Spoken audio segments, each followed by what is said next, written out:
Good morning everyone. कल हम पढ़ रहे थे एल्केन बनाने के मेथड। आज हम पढ़ेंगे एल्केन बनाने के नए मेथड, जिनमें हम पहला पढ़ेंगे decarboxylation of carboxylic acid salt.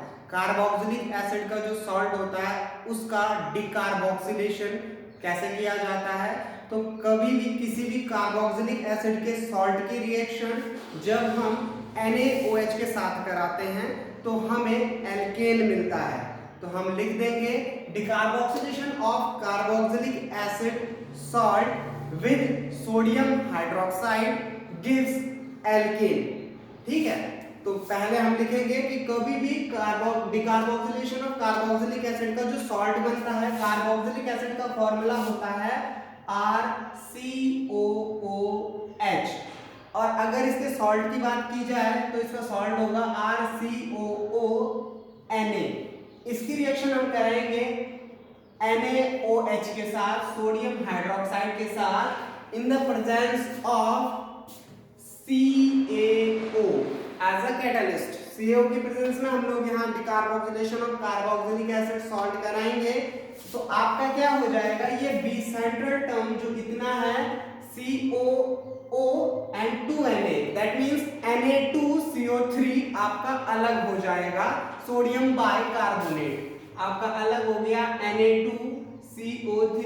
बचा हुआ ये H इस R के साथ जुड़कर एक एल्केन देगा, that means R single bond H आपका एल्केन बन चुका है। मतलब आप जब भी एक कार्बोक्सिलिक एसिड के सॉल्ट की रिएक्शन कराएंगे सोडियम हाइड्रोक्साइड के साथ in the presence of CaO, तो ये decarboxylation of carboxylic acid salt होगा और आपको सोडियम बाइकार्बोनेट के साथ एक एल्केन देगा। ठीक है, आप इस रिएक्शन को नोट कर लीजिए और नोट्स बनाते रहिए। दैट मीन्स आप इंग्लिश में भी बना सकते हैं, हिंदी में भी बना सकते हैं और आपको नोट्स एग्जैक्टली व्हाट्सएप ग्रुप पे मिल जाएंगे। ठीक है, तो 5 सेकंड का टाइम, वीडियो पॉज करके इसे नोट कर दीजिए, फिर हम आगे बढ़ते हैं। तो सभी ने ये रिएक्शन नोट कर ली होगी। अब अगर हम सोडियम एसीटेट की रिएक्शन, दैट मींस एसीटेट आपका होता है CH3COO एंड इसके साथ आपका सोडियम लगा है। सोडियम एसीटेट की रिएक्शन हम सोडियम हाइड्रोक्साइड के साथ कराने वाले हैं NaOH के साथ। तो यहाँ पे R ग्रुप की जगह आपका CH3 जुड़ा हुआ है। फाइनली आपका अलग क्या हो जाएगा, सोडियम के साथ COO, that means Na2CO3 sodium bicarbonate. फिर से हमारा Na2CO3 अलग हो जाएगा और अब आपका क्या रह जाएगा बचा हुआ CH3 और यहाँ से H, दैट मींस CH3H और ये आपका कहलाएगा CH3H या आप कह सकते हैं CH4, दैट मींस मेथेन आपका फाइनली मिल जाता है। 5 मिनट का फिर से 5 सेकंड का पॉज कीजिए और इसे नोट कीजिए। अब हमारा सेकेंड मेथड है कोलवेज इलेक्ट्रोलाइसिस। इस बार भी हम फैटी एसिड के सॉल्ट में, फैटी एसिड मींस COOH वाले जितने भी तुम्हारे कार्बोक्सिलिक एसिड्स होते हैं उनके सॉल्ट का इलेक्ट्रोलाइसिस करेंगे। इलेक्ट्रोलाइसिस में हम एक एनोड लेंगे, एक कैथोड लेंगे और एनोड पे आपके एक साइड एक चार्ज और दूसरे साइड दूसरे चार्ज इकट्ठे हो जाएंगे। इस मेथड की खास बात यह है कि जब भी आप कोलवेज इलेक्ट्रोलाइसिस करेंगे आपको even number of carbon chain वाले कंपाउंड मिलेंगे। दैट मींस आप कभी भी कोलवेज इलेक्ट्रोलाइसिस से C3 C5 मतलब ऑड नंबर ऑफ कार्बन वाले कंपाउंड नहीं बना सकते। बेसिकली इसमें क्योंकि सेम चेन एक आपस में मर्ज होती है, इसलिए ये हमेशा इवन नंबर ऑफ कार्बन वाले कंपाउंड को बनाता है। अब बेसिकली देख लीजिए, आपकी बात चल रही है Kolbe's electrolysis, then when we apply a electric field over a carboxylic acid salt, जब कार्बोक्सिलिक एसिड सॉल्ट के ऊपर आप इलेक्ट्रिक फील्ड अप्लाई करेंगे, दैट मींस एनोड और कैथोड इसके एक सॉल्यूशन में, कंसंट्रेटेड सॉल्यूशन में लगाएंगे, तो आपका क्या होगा कार्बोक्सिलिक एसिड RCOOH और इसका सॉल्ट बनाएंगे तो इसका सॉल्ट होगा RCOO Na, ये फर्दर टूट जाएगा आपका RCOO negative plus Na positive. आपके पास दो आयन बन चुके हैं, एक नेगेटिव आयन दैट मींस आपका एनायन और दूसरा positive ion that means cation. अब ये कैटायन और एनायन इलेक्ट्रोड लगाने के बाद अपोजिट इलेक्ट्रोड की ओर मूव करेंगे। ठीक है, इस रिएक्शन को नोट कीजिए। अब कोलबेस इलेक्ट्रोलाइसिस में हमारे फर्स्ट साइड में देख लेते हैं, जब हम कहानी पढ़ते हैं एट एनोड। ठीक है, एनोड की बात हो रही है, तो एनोड पे क्या रिएक्शन होती है, तो हमारा एनोड पे क्या रिएक्शन होती है, आपका ये नेगेटिव आयन जो होता है दैट मींस एनायन एनोड की ओर जाता है, दैट एनोड पॉजिटिव होता है, तो ये एनायन इसके साइड मूव करेगा। अब देखिए ये एनायन जो आपका बना है एनोड के साथ मूव करेगा, तो क्या करेगा RCOO नेगेटिव। अब ये फर्दर डिसोसिएट होगा। डिसोसिएट कैसे होगा, दैट मींस ये अपने इलेक्ट्रॉन रिलीज कर देगा। इलेक्ट्रॉन कैसे रिलीज करेगा, दो जो ये आयन आपके बने आपस में जुड़ जाएंगे, RCOO एंड दो इलेक्ट्रॉन आपके रिलीज हो जाएंगे। दो इलेक्ट्रॉन रिलीज होने के बाद ये सेकेंड स्टेप में यही रिएक्शन आगे बढ़ेगी। सेकेंड स्टेप में क्या होगा आपका, ये जो कंपाउंड है ये अनस्टेबल होता है। अब ये अनस्टेबल कंपाउंड आपस में से ये दो COO रिलीज कर देगा, आपके कार्बन डाइऑक्साइड रिलीज हो जाएंगे और आपका R single bond R that means alkane आपको फाइनल प्रोडक्ट में मिल जाएगा एट एनोड।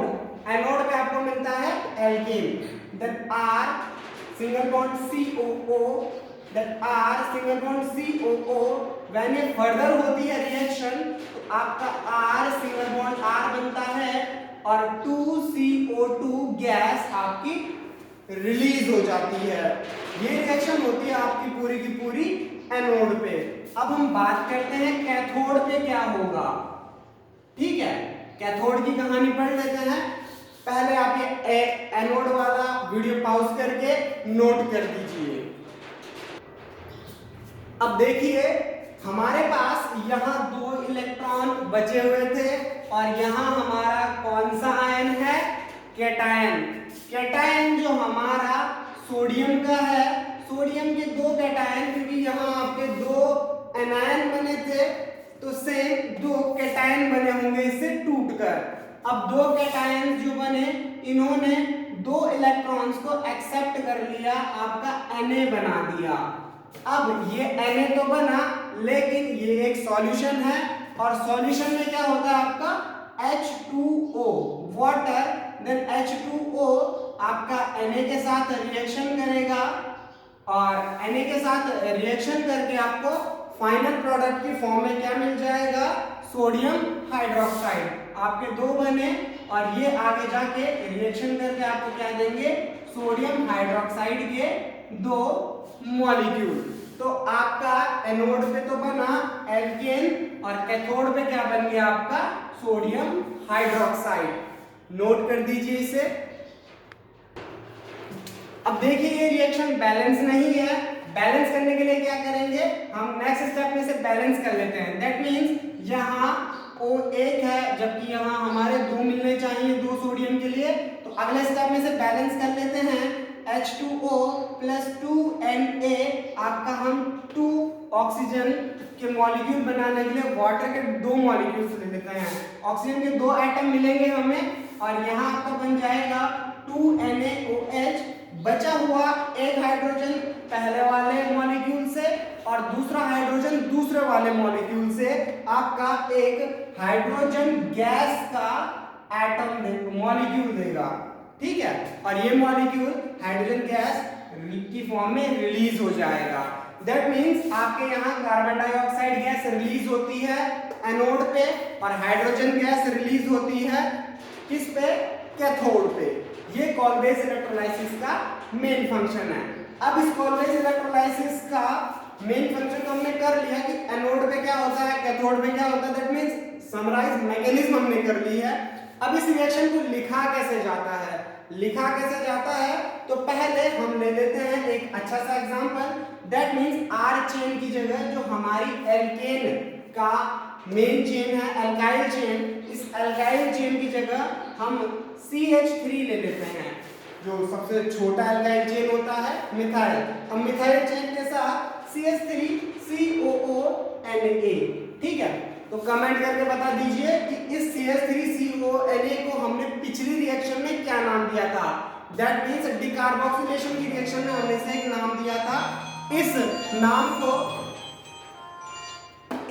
नाम को आप हमें कमेंट में बता दीजिए कि ये क्या है। इसकी रिएक्शन हम लोग करेंगे एक इलेक्ट्रिक फील्ड में, दैट मींस इलेक्ट्रोलाइसिस करेंगे हम, इलेक्ट्रोलाइसिस, ठीक है। अब हम इसका इलेक्ट्रोलाइसिस करेंगे तो हमें क्या क्या मिलने वाला है, तो इसके दो मॉलिक्यूल ले लेंगे हम, दो मॉलिक्यूल लेंगे तो हमारे दो मॉलिक्यूल्स की रिएक्शन होगी, that CH3 single bond CH3 तो अपनी जगह मिलेगा दो मॉलिक्यूल्स की फॉर्म में। अलग क्या हो जाएगा, अलग जो होगा हमारा वो क्या होने वाला है आपका सोडियम हाइड्रोक्साइड, सोडियम हाइड्रोक्साइड। और अलग उसके साथ यहाँ क्योंकि पानी के प्रेजेंस में ये रिएक्शन हो रही है, दैट मींस वाटर आपका सॉल्यूशन में है, तो सॉल्यूशन के साथ ये रिएक्शन हो रही है, तो आपका अलग क्या हो जाएगा, कार्बन डाइऑक्साइड प्लस H2 और अलग से क्या बनेगा NaOH। ये लास्ट के दो कंपाउंड आपके कहाँ मिले, कैथोड में, और ये पहले के दो कंपाउंड आपके कहाँ मिले, एनोड में। तो समराइज करके इस रिएक्शन को इस तरीके से लिखा जा सकता है, और ये आपकी कोलवेज इलेक्ट्रोलाइसिस हो गई। इस रिएक्शन को नोट कर दीजिए।